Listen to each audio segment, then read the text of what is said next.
I have a question, and that is, given the need to implement really systemic change in our society, change that really can only be achieved through policy on the federal level. Is there a role for private business in attempting to influence the political process?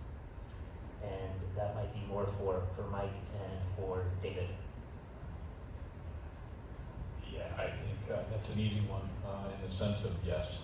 I think we have a lot of connections globally. Our mission from a company perspective, what we do as business is decarbonization of electricity generation, and so for us, it's important that we're tied in. We understand needs. We partner with lots of local political bodies and governments around the world, some at a very large scale, to make sure that we're preparing ourselves for the future. So I think part of that is getting the infrastructure ready, because it's not just the flip of a switch. It does have to transition.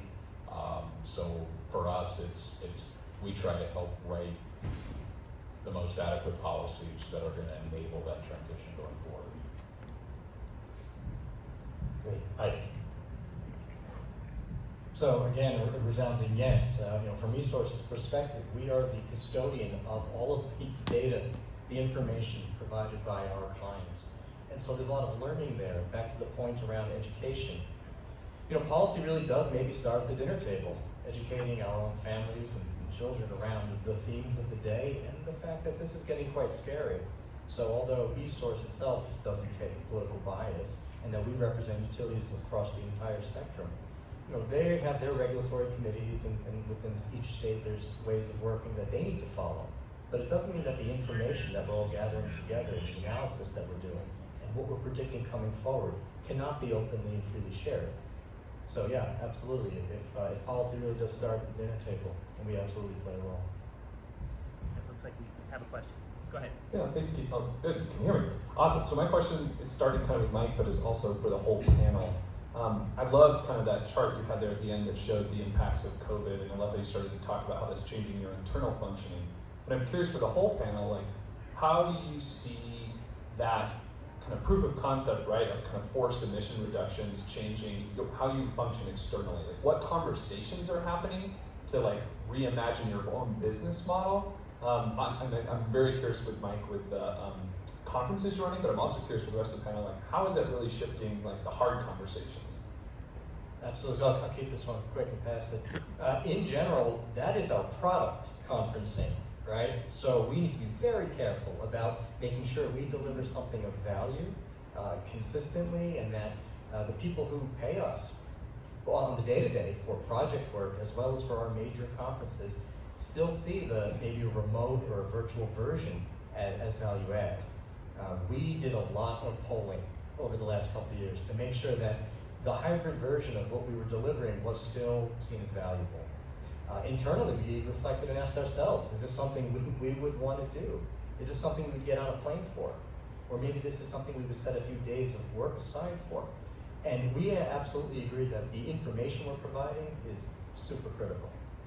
Now, it's the mode of delivery that we need to really be conscious of.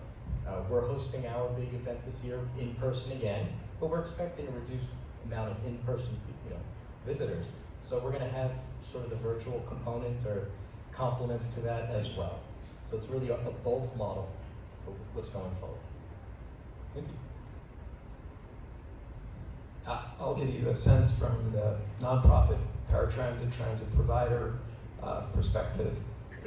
Excuse me, COVID certainly had an impact in terms of our ridership. With the HOP, which is that municipal circulator bus, we were just prior to the pandemic at about 1 million trips a year, which was great and growing. And last year of the pandemic, we were about 250,000 because, again, most people were virtual. So we had to look at how that would impact our business and our ability to deliver and remain sustainable. And we're continuing to accommodate that, but it's tough sometimes to look out long range and reflect back on, well, how did we modify what we were doing? We took on new business, we started doing food delivery, trying to bring up the revenue, but at the end of the day, we still have a fleet. and you have to maintain that fleet, and you have to right size if you're not going to have that ridership. The other thing I would say, there's theoretical, there's the policy side of electrification and moving in that direction, but in our business we also have to be very concerned with reliability, and we know that the products will continue to improve, and we're very excited about that because we need to have that reliability if we're going to put buses out and commit to trips. And so we're very concerned and very interested in partnering with the charging industry, with the bus industry as we go forward. And again, I mentioned hydrogen, I mentioned renewable natural. So therefore, if we can do this and again, right size, meaning also perhaps downsize to accommodate different work patterns, I think we're going to be in better shape.